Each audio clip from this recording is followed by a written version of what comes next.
رمضان المبارک کا مہینہ اللہ رب العزت کی رحمتوں کا خزینہ ہے۔ ویسے تو ہر وقت ہر آن انسان یہ کوشش کرتا رہے کہ نیکیوں کے نور کو اپنے اندر جمع کرے، گناہوں کے اندھیروں کو نکالے توبہ کے ذریعے، اور مزید گناہ نہ کر کے اپنے اندر اندھیروں کو جمع نہ ہونے دے، اور نیکی کرتا چلا جائے تاکہ اس کا باطن منور ہو جائے، اور پھر یہ اپنے باطن کے نور سے دنیا کے اندھیروں کو دور کرے۔ یہ انسان کی ڈیوٹی ہے۔ رمضان المبارک میں یہ کام کرنا نہایت آسان ہو جاتا ہے۔ شیطان قید کر دیا جاتا ہے، انوارات موسلا دھار بارش کی طرح برس رہے ہوتے ہیں، تو ہمیں چاہیے کہ ہم خوب فکر سے، ذکر سے، نیک اعمال کے ذریعے اپنے باطن کو منور کریں اور پھر اس نور سے دنیا کے اندھیروں کو دور کریں۔ تو آئیے اسی اندھیروں کو دور کرنے کے لیے ایک کوشش ہے۔ تراویح کے بعد جو بیانات ہوا کریں گے، جتنا بھی موقع ملے گا انشاءاللہ رمضان میں، تو قصص القرآن، قرآن مجید کے اندر جو قصے بیان کیے گئے ہیں، واقعات بیان کیے گئے ہیں، ان کو مختصر بیان کیا جائے گا، اور اس بات کی کوشش کی جائے گی کہ اس سے ملنے والے سبق کیا ہیں، لیسن کیا ہے۔ ایک تو ہے نا کہ فقط بیان کر دینا واقعے کو کہ معلوم ہو گیا کہ بھئی یہ ہوا تھا، دوسرا کہ اس سے سبق کیا ملا۔ تو اس کو انشاءاللہ تعالیٰ کوشش کی جائے گی۔ اللہ تعالیٰ سے دعا ہے اللہ تعالیٰ اچھے انداز سے بات کرنے کی توفیق عطا فرمائے۔ آج ہم نے ذکر کرنا ہے حضرت آدم علیہ السلام کا۔ اس ذکر میں 3 باتیں قابل غور ہیں۔ حضرت آدم علیہ السلام انسان، شیطان یعنی جنات اور شیطان کا ذکر ہے، اور تیسرا فرشتوں کا ذکر ہے۔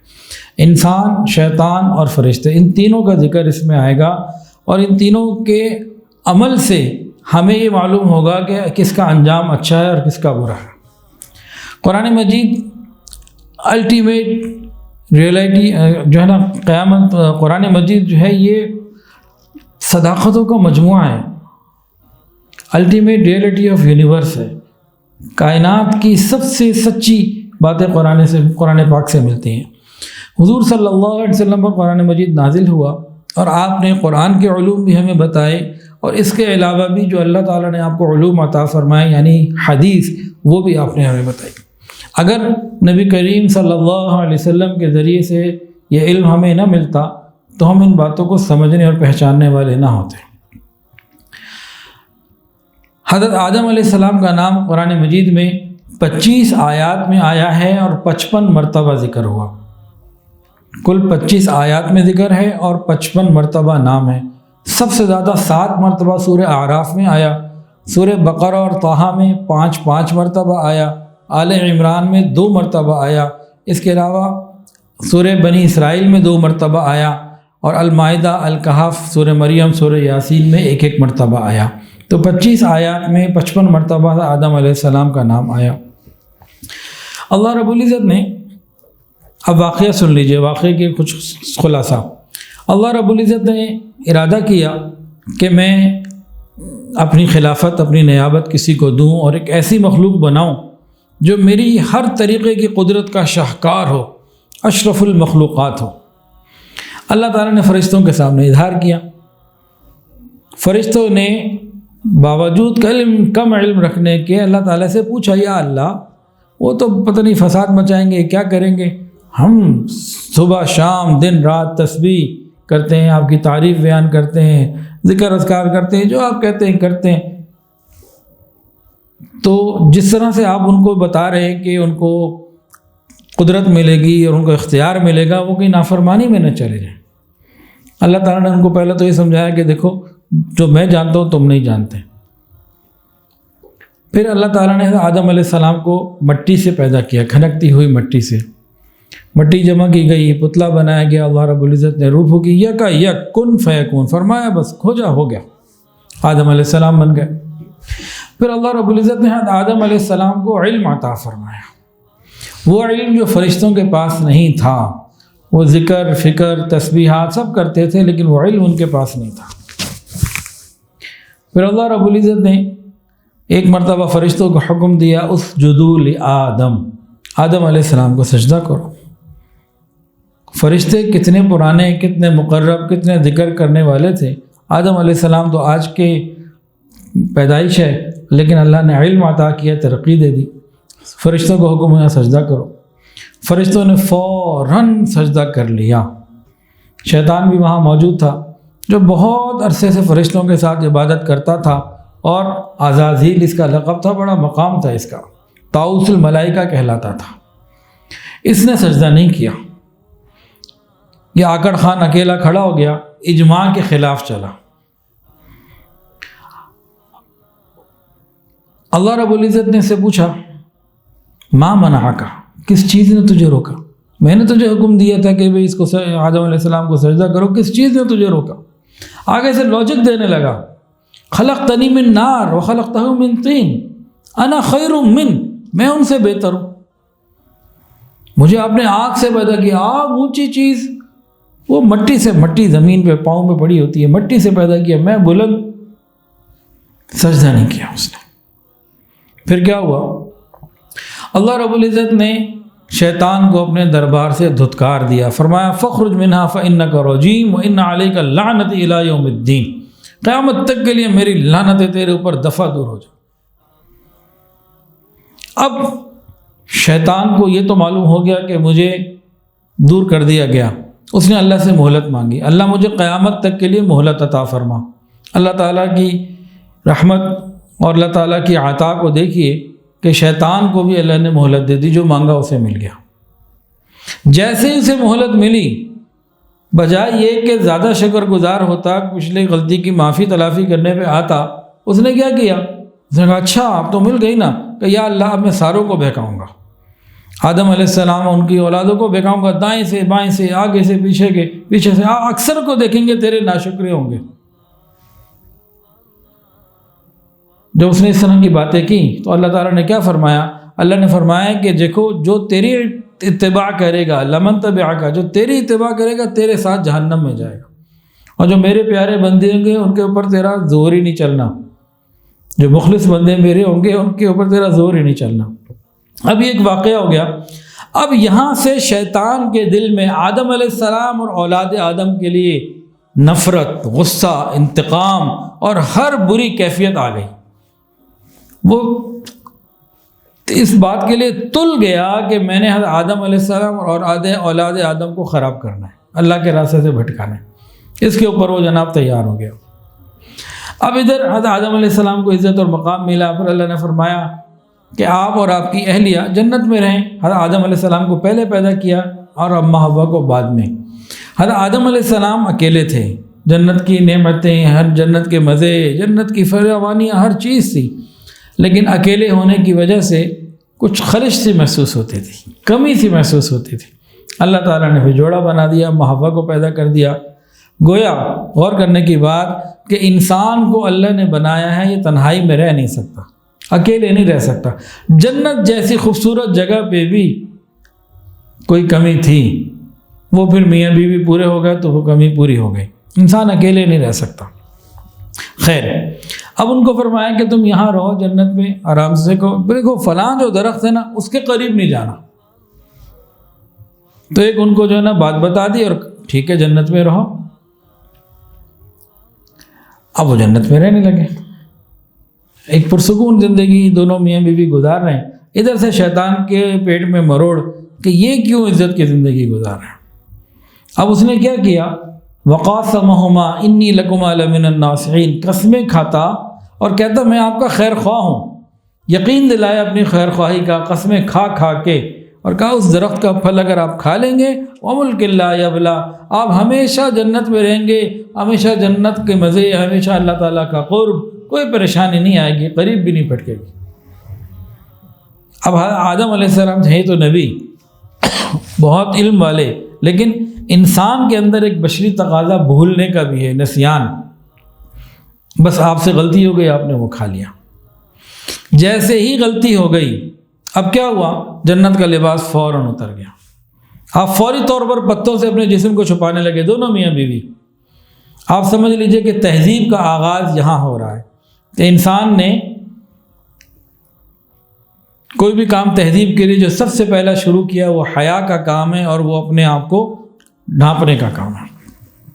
اس کے بعد اللہ رب العزت نے حضرت آدم علیہ السلام کو جنت میں بھیج دیا۔ اچھا، آدم علیہ السلام سے یہاں بھول تو ہو گئی، اور آپ نے وہ شجر ممنوعہ کا جو بھی چیز تھی، کیا تھا وہ اللہ جانے، بعض کہتے ہیں گندم تھا، بعض کچھ کہتے ہیں، بہرحال کوئی تحقیقی بات نہیں ہے، کچھ کھا لیا آپ نے۔ جیسے ہی کھا لیا نا، فوری طور پر حضرت آدم علیہ السلام کو اور اماں حوا کو، ہمارے ماں باپ کو احساس ہو گیا ہم سے غلطی ہو گئی، فوراً معافی مانگنے لگے۔ کیا کہا؟ ربنا، اے ہمارے پروردگار، ظلمنا انفسنا، ہم نے اپنے جانوں پر ظلم کیا، وَإِن لَّمْ تَغْفِرْ لَنَا وَتَرْحَمْنَا، اللہ اگر آپ نے مغفرت نہ کی، رحم نہ کیا، ہم تو خسارے والے میں ہو جائیں گے، لَنَكُونَنَّ مِنَ الْخَاسِرِينَ، اللہ مہربانی فرما دیجئے۔ اللہ تعالیٰ نے بھی معاف فرما دیا، لیکن جنت میں سے نکال کے دنیا میں بھیج دیا۔ اب یہ حق اور باطل کی جنگ جنت سے ہی شروع ہو چکی ہے۔ اب آدم علیہ السلام نیچے آئے، ادھر سے شیطان اور اس کی ذریت، ادھر سے آدم علیہ السلام اور ان کی اولاد، اب یہ آپس کے اندر ایک لڑائی ہے جو قیامت تک چلتی رہے گی۔ شیطان اور اس کی ذریت انسان سے نفرت کرتی ہے، صرف مسلمان سے نہیں، کافر سے بھی نفرت کرتی ہے۔ کبھی یہ خیال آ جائے شیطان کافروں سے محبت کرتا ہے، نہ، شیطان انسان سے ٹوٹلی نفرت کرتا ہے۔ ہاں، کافروں سے جو تعلق رکھتا ہے اس لیے کہ وہ مسلمانوں کی دشمنی میں آگے بڑھاتا ہے، کہ جنت سے نکالتا ہے۔ کافر نے تو جانا ہی جہنم میں، وہ کہتا ہے مسلمان بھی جہنم میں جانے والا میرے جنت میں نہ جائے، کہ میں نکال گیا، میں تو نکل گیا نا، اب کافر تو جا رہا ہے تو یہ بھی کیوں جنت میں جائیں، یہ بھی جہنم میں ہے۔ وہ کافروں کی دوستی کافروں سے محبت کی وجہ سے نہیں، وہ مسلمانوں کے بغض کی وجہ سے ہے۔ یہ سلسلہ ہے۔ اب ان سارے معاملات میں ہمارے پاس سمجھنے کے لیے کیا ہے، اس پر اگر ہم غور کریں تو پھر ہمیں کئی نکات ملتے ہیں، کئی لیسنز ملتے ہیں، اس کو ہمیں سمجھنے کی ضرورت ہے اور اپنی زندگی کو صحیح بنانے کی ضرورت ہے۔ یہ ایک واقعہ تھا جس میں انسان، شیطان اور فرشتے، یہ تین مخلوقات کا ذکر ہوا۔ اب غور کیجئے، ایک ایک پوائنٹ کو سنتے جائیے۔ اللہ رب العزت نے انسان کو خلافت الہیہ کا ذمہ دار بنانا تھا، اپنا نائب بنانا تھا۔ فرشتوں کو نہیں بنایا، فرشتے بھی تو تھے، وہ تسبیح میں، تحمید میں، ذکر میں بہت آگے تھے، لیکن ان کے پاس علم نہیں تھا، وہ جو انسان کو دیا گیا۔ تو علم کی وجہ سے اللہ نے ان کو ترقی دی، حضرت آدم علیہ السلام کو عزت دی، فرشتوں سے کہا تم سجدہ کرو۔ تو علم بہت بڑی نعمت ہے، اور علم کے اندر جو وہ علم سب سے زیادہ کامل اور مکمل جو وحی کا ہے، جو قرآن اور حدیث کا ہے، اور باقی دنیا کے علم وہ بھی ہیں فنون، ان سے بھی کوئی انکار نہیں۔ فرشتوں کو نائب کیوں نہیں بنایا، انسان کو کیوں نائب بنایا؟ فرشتوں کی ایک خاص ڈومین ہے، اسی میں وہ رہتے ہیں، انسان کے پاس کچھ اختیار بھی ہے۔ پھر انسان کو جو علم دیا گیا، جستجو دی گئی نا، اس نے بڑے بڑے کارنامے انجام دیے۔ مثلا انسان بیمار ہوا، فرشتے تو بیمار ہی نہیں ہوتے، تو دوائیاں کیسے ایجاد ہوتی؟ انسان بیمار ہوا، دوائی کی ضرورت پڑی، اس نے جناب طب کی دنیا میں، میڈیکل سائنس میں انقلاب برپا کر دیا۔ محنت کی نا، علم تھا، اس کے بعد جستجو۔ انسان کو ضرورت پیش آئی سفر پہ جانے کی، سفر کے لیے اس نے پہیہ بنایا، اور جناب پھر گاڑی بنائی، کرتے کرتے کرتے اب خلا میں بھی جا رہا ہے۔ علم اور جستجو اس کو آگے لے گئی۔ انسان کو پانی میں غرق ہونے کا اندیشہ تھا کہ ڈوب جائے گا، اس نے کشتیاں بنائی، بحری جہاز بنا لیے، آب دوزے بنا لی، اندر پانی میں بھی رہتا ہے، ڈوبتا بھی نہیں۔ اللہ نے اس کو علم دیا۔ انسان کو بہت سارے خوف بھی ہیں، کہیں کوئی چیز گر نہ جائے، تو اب وہ اس حساب سے بھی دیکھ رہا ہوتا ہے۔ تو فرشتوں کی تو ایک خاص ڈومین ہے، اسی میں رہتے ہیں۔ جو اللہ رب العزت کی قدرتوں کا شاہکار ہے نا، سب سے زیادہ وہ انسان ہے، اس لیے اللہ نے اس کو اپنا نائب بنایا۔ اللہ رب العزت نے حضرت آدم علیہ السلام کو دنیا میں جو بھیجا، کہہ کے بھیجا، تم اور تمہاری اولاد ایک مخصوص وقت تک دنیا میں ہو، پھر ان میں جو نیک ہوں گے تمہارے راستے پر چلیں گے، وہ جنت میں ہمیشہ کے لیے واپس آ جائیں گے۔ اورثتموہا بما کنتم تعملون، جنت جو ہے یہ آدم علیہ السلام کی وراثت ہے، جو اولاد آدم کو ملنی ہے، جو نیکی کے اوپر جائے۔ اچھا، ایک بڑا عجیب نقطہ، حضرت آدم علیہ السلام سے جو غلطی ہوئی، آپ نے کتنا کھا لیا تھا؟ کتنا بڑا مسئلہ تھا وہ؟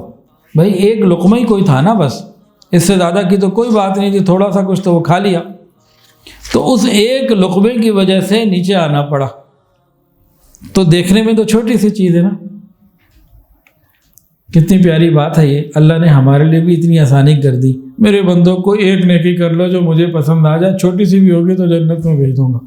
نکالا بھی تو چھوٹی سی غلطی سے تھا نا، چھوٹی سی نیکی جو مجھے پسند آ جائے، کسی غریب کو کھانا ایک دفعہ کھلا دیا، ایک لقمہ محبت سے دے دیا، اور کچھ نیکی کا کام چاہے تھوڑا سا ہی ہو میرے لیے خالص، کوئی اس میں ادھر ادھر کی چیز نہ ہو، چھوٹی سی چیز کو پکڑ کے جنت میں بھیج دوں گا۔ یہ ہمارے لیے آسانی ہے۔ پھر اور غور کریں، اللہ رب العزت کی حکمتیں اور اس کے بھید اور اسرار بے حساب ہیں۔ انسان کتنا ہی مقرب کیوں نہ ہو جائے، کوئی بھی مخلوق کتنی ہی مقرب کیوں نہ ہو جائے، اللہ تعالیٰ کے سارے بھیدوں سے کوئی نہیں واقف ہو سکتا، اس کی حکمتوں سے کوئی نہیں واقف ہو سکتا۔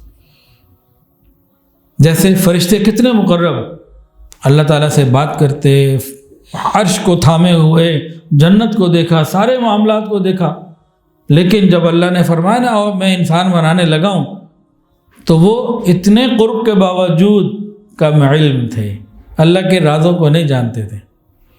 تو بندہ کیا کرے، سر جھکائے، اللہ تیری حکمت ہے، تو ہی جانتا ہے، ہمارا کام عمل کرنا ہے، جو تو کہہ رہا ہے بس وہ ٹھیک ہے۔ پھر اور غور کریں، اللہ رب العزت بڑے ہیں، اور بڑے جدھر توجہ ڈال دیں، جس چیز کو چن لیں وہ بڑی ہو جاتی ہے۔ کیا مطلب؟ انسان کو اللہ نے کس چیز سے بنایا؟ مٹی۔ مٹی تو ایک عام سی چیز تھی، لیکن اللہ نے اسے قبول کر لیا، تو جناب فرشتے نور سے بنے ہیں، تو فرشتے مٹی کو سجدہ کر رہے ہیں۔ کیا مطلب؟ اللہ جس چیز کو چن لے، بڑے جس چیز کو بڑا کہہ دیں وہ بڑی ہوتی ہے۔ شیطان سے یہی تو بھول ہوئی کہ وہ اپنے آپ کو کہنے لگا میں بڑا سمجھدار، میری لاجک، تو رہ گیا، مار کھا گیا۔ یہ بھول گیا کہ بھئی حضرت آدم علیہ السلام بھی مخلوق، فرشتے بھی مخلوق، میں بھی مخلوق، ہم سارے مخلوق، تو خالق وہ ایک اکیلا سب کا، تو وہ جس کو بہتر کہہ رہا ہے وہی بہتر ہے، مخلوق ایک دوسرے کو نہ کہے، وہ اللہ جانتا ہے کیا بہتر ہے۔ یہ باتیں اس میں سمجھ میں آتی ہیں۔ تیسری بات، انسان کو اگرچہ ہر طریقے کا اللہ نے شرف اور عزت عطا فرمائی، بزرگی، جلالت، فرشتوں سے سجدہ تک کروا دیا، لیکن بشری تقاضے کہ انسان کتنے ہی بلند مرتبے کا ہو، کوئی غلطی ہو سکتی ہے، بھول ہو سکتی ہے، جیسے آدم علیہ السلام سے جنت میں ہو گئی، تو یہ بھی سمجھنا چاہیے۔ اب جو بات بہت زیادہ اہم ہے نا، فرشتوں کو حکم ہوا، فرشتان کو اسجدوا لآدم، فرشتوں نے فوراً سجدہ کر لیا، وہ ان کے تقرب میں اور اضافہ ہو گیا۔ جتنے فرشتے سب کو ایک ہی حکم تھا، ایک ہی وقت میں، لیکن فرشتوں میں جو سب سے پہلے سجدے میں گئے وہ کون تھے؟ جب آدم علیہ السلام کے لیے حکم ہوا اسجدوا لآدم، فرشتوں نے سجدے میں سر ڈالا، فرشتوں نے سجدہ کیا، سب سے پہلے کس فرشتے نے سجدہ کیا یہ بتائیں؟ ہاں جی ماشاءاللہ، حضرت جبرائیل علیہ السلام۔ انہوں نے کیا کیا؟ انہوں نے اللہ تعالیٰ کی بات ماننے میں پہل کی اور عالم کی عزت کرنے میں پہل کی۔ اللہ نے ان کو قرآن مجید لانے لے جانے کے لیے، انبیاء کے پاس آنے جانے کے لیے چن لیا۔ یعنی انسان کی عزت علم دین کی وجہ سے، علم کی وجہ سے، اور جو عالم کی عزت کرتا ہے اس کی بھی عزت۔ یہ بات سمجھنے سے متعلق ہے۔ اچھا جی، اب دیکھیں، شیطان نے سجدہ نہیں کیا، اس سے پوچھا بھائی تو نے کیوں نہیں کیا؟ وہ لاجکس دینے لگا، حجتیں کرنے لگا۔ یعنی غلطی کرنے کے بعد غلطی پر ڈٹ جانا اور لاجک پہ لاجکس دینا، یہ کس کا کام ہے؟ شیطان کا۔ ادھر حضرت آدم علیہ السلام غلطی سے پھل کھا لیا، انہوں نے تو کوئی لاجک نہیں دی۔ انہوں نے کوئی لاجک دی؟ کوئی لاجک نہیں دی، حالانکہ ان کے پاس سے لاجک بنتی تھی۔ کیسے بنتی تھی؟ کہتے ہیں یا اللہ اس نے قسمیں کھائی ہیں، وہ تو کہتا ہے میں تمہارا خیر خواہ ہوں۔ وہ تو لاجک دے سکتے تھے کہ مجھے اس نے جو ہے نا وہ اس طرح کی باتیں کی تو میں اس کی باتوں میں آ گیا، آپ نے تو کوئی بات نہیں کی، یا اللہ بس معاف کر دیجیے۔ قیامت تک یہ طریقہ اولاد آدم کے لیے مشعل راہ ہے۔ ہم سے غلطی ہو جائے، ہم لاجک نہ پیش کریں، بس معافی مانگ لیں، سر جھکا لیں، درگزر کر لیں، معافی مانگ لیں، بس چاہے رب ہو چاہے کوئی بندہ ہو، عزت ہی عزت ہے۔ اور جو لاجک پیش کرتے ہیں پھر ان کو بالآخر دھتکار کے نکال دیا جاتا ہے۔ تو بتائیے عزت آدم علیہ السلام کے حصے میں آئی ہے شیطان کے حصے میں؟ آدم علیہ السلام کے حصے میں۔ کیوں؟ انہوں نے لاجکس پیش نہیں کی، معاملے کو بس غلطی ہو گئی، چلو بھائی آگے۔ تو زندگی اچھے طریقے سے گزارنے کے لیے بہت ساری جگہ پہ سر جھکانا پڑتا ہے، پھر آگے بڑھتا ہے بندہ۔ اور پھر غور کیجئے، حضرت آدم علیہ السلام سے غلطی تو ہوئی نا، تو فوراً آپ نے کیا کیا؟ معافی مانگ لی۔ یہ کیا ہے؟ اولاد آدم کے لیے سبق۔ حضرت آدم علیہ السلام سے تو بھول کی تھی، اللہ خود فرماتے ہیں ان کا کوئی نافرمانی کا ارادہ نہیں تھا، کوئی ارادہ نہیں تھا، ایک بھول تھی۔ فَأَزَلَّهُمَا الشَّيْطَانُ فَوَسْوَسَ لَهُمُ الشَّيْطَانُ، شیطان نے دل میں وسوسہ ڈال دیا تھا۔ لیکن اولاد آدم کے لیے یہاں بڑی کمال کی بات ہے کہ جب اولاد آدم سے کہیں کوئی غلطی ہو جائے، خطا ہو جائے، گناہ ہو جائے، فوراً معافی مانگ لے، اللہ رب العزت فوراً معاف فرما دے۔ جب شیطان نے کہا نا آگے سے، پیچھے سے، دائیں سے، بائیں سے، ہر طرف سے آؤں گا، بہکاؤں گا، حضرت آدم علیہ السلام نے پریشان ہو کے عرض کیا، یا اللہ یہ میری اولاد کو ہر طرف سے بہکائے گا، وہ کیسے بچیں گے؟ اللہ تعالیٰ نے فرمایا کہ آدم پریشان نہ ہو، اوپر کی سمت بھی محفوظ ہے، نیچے کی بھی محفوظ ہے، چاروں طرف سے تو آئے گا، لیکن جو میری طرف رخ کر کے مجھ سے معافی مانگے گا یا سجدے میں سر پڑھ کر مجھ سے معافی مانگے گا، میں معاف کر دوں گا۔ تو چاروں طرف تو ٹھیک ہے شیطان ہے، لیکن اوپر اور نیچے تو ہمارے لیے دو سمتیں ہیں ایسی جو محفوظ ہیں۔ تو آنکھیں سلامت ہیں تو آنسو نکال کے اللہ سے معافی ہم مانگنے کی کوشش کریں، سر سلامت ہے سجدے میں سر جھکا کر رب کے حضور معافی مانگنے کی کوشش کریں، اللہ اپنی رحمتوں کا معاملہ فرمائیں گے۔ تو ایک انسان کا طریقہ ہوا، ایک شیطان کا طریقہ ہوا، اور ایک فرشتوں کا معاملہ ہوا۔ اچھا، فرشتوں کا شیطان کے معاملے میں اللہ رب العزت نے ہمیں کھلا کھلا بتایا کہ تمہارا دشمن ہے، اِنَّهُ لَكُمْ عَدُوٌّ مُّبِينٌ، یہ تمہارا پکا دشمن ہے۔ اور کیا فرمایا؟ اتنا بڑا دشمن کما اخرج ابویکم، دیکھو تمہارے ماں باپ کو بھی جنت سے نکلوایا، وَيَنزِعُ عَنْهُمَا لِبَاسَهُمَا، دیکھو اس نے تمہارے ماں باپ کا لباس بھی اتروایا تھا۔ اللہ شیطان کی دشمنی ہمارے اندر ڈال رہے ہیں کہ تم اسے دشمن بنا کے رکھو۔ دیکھیں بھائی، کسی آدمی کو کہا جائے کہ بھئی تمہارے ماں باپ کو جو ہے نا وہ کسی بندے نے گھر سے نکلوا دیا، گھر سے نکال دیا، اب غصہ آئے گا کہ نہیں آئے گا؟ اور جی نکالتے وقت کپڑے بھی اتروا لیے تھے، بغیر کپڑوں کو ننگا کر کے نکالا۔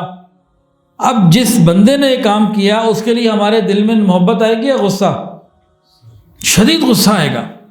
بالکل یہی انداز اللہ رب العزت نے استعمال فرمایا، دیکھو اس نے تمہارے ماں باپ کو گھر سے نکلوایا، جنت سے نکلوایا، لباس بھی اتروایا۔